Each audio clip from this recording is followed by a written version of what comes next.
Vous avez dû recevoir une enveloppe du conseil départemental pour les élections du 6 décembre.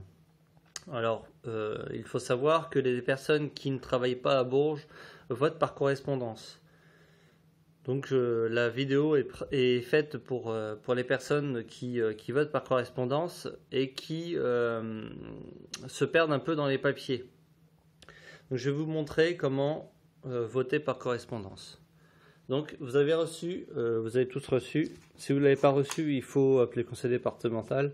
Donc, un pli donc, avec les explications de vote et beaucoup de papier. Alors, il y a, en fait, dans un premier temps, il faut faire 2 tas.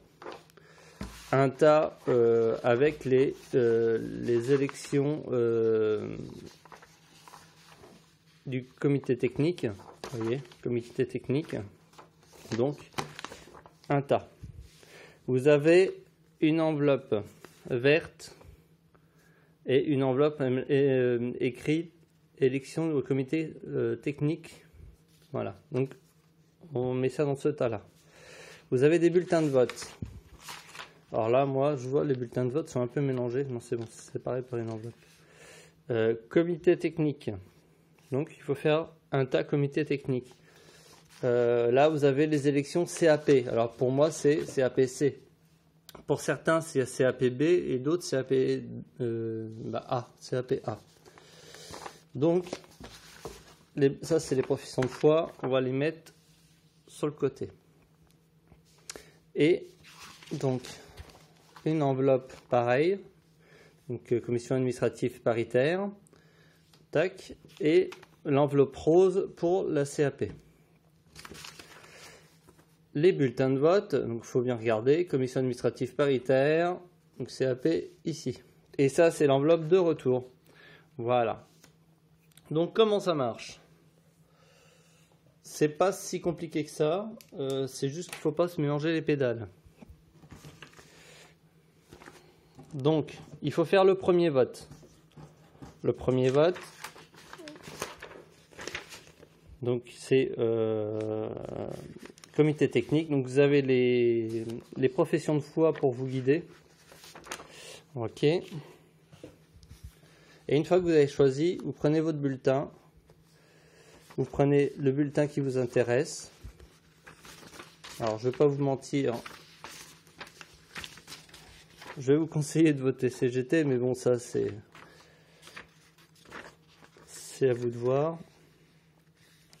Tac, le bulletin, je le plie. On raye pas les noms, sinon c'est nul. Et je le mets dans l'enveloppe, comme ceci. Cette enveloppe-là, je l'insère dans cette enveloppe-là.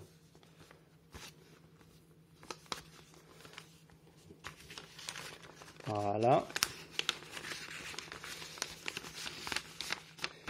Il faut la fermer.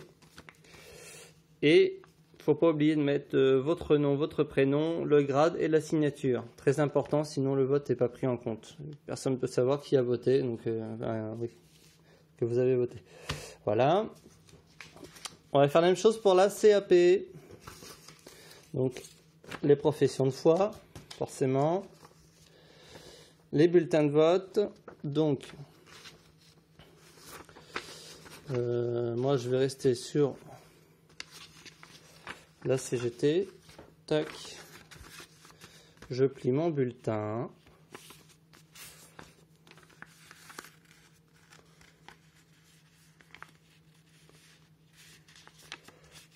Tac. Et je le mets dans l'enveloppe. Voilà. Tac. Donc pareil, il ne faut surtout pas rayer de nom, sinon c'est nul. Oh, nom ou signature ou n'importe quoi. Je le mets donc dans l'enveloppe CAP. Il faut surtout bien vérifier ça.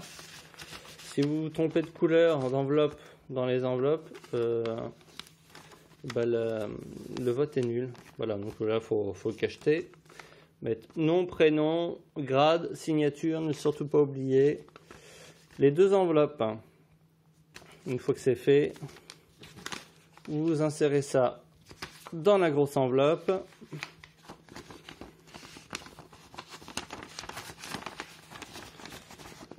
Tac, on cache et on envoie ça à la poste, au conseil départemental. C'est déjà timbré. Voilà, pas de souci.